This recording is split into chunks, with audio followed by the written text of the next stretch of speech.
અને આ તો ઓપ્શન્સની વાત થઈ. તો કોસ્ટિંગ જેમ આપણે અકોમોડેશનનું હું ઓવરઓલ હમણાં મારું જે એનાલિસિસ છે એ તમને આ ક્વેશ્ચન કરવાનો એ છે કે ભાઈ મંથલી કોસ્ટ રહેવાનો અને ખાવાનો અને ઓવરઓલ કમ્યુટનો થઈને કેટલો થતો હશે. તો એનું જો હું બ્રેકડાઉન કરું તો અકોમોડેશન તમે કીધું £300. યસ. એમાં તમારું વાઈફાઈ, લોન્ડ્રી અને લાઇટ બિલ, વોટર બિલ વગેરે વગેરે જેટલું બી તમે ત્યાં સ્પેન્ડ કરશો ઇન્ક્લુડેડ છે. Food is separate and commute is separate.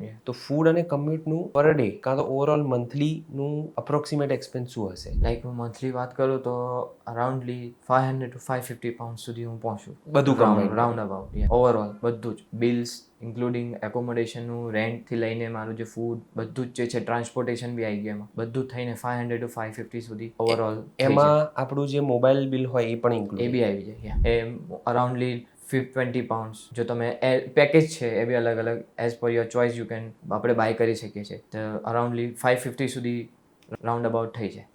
બરાબર છે.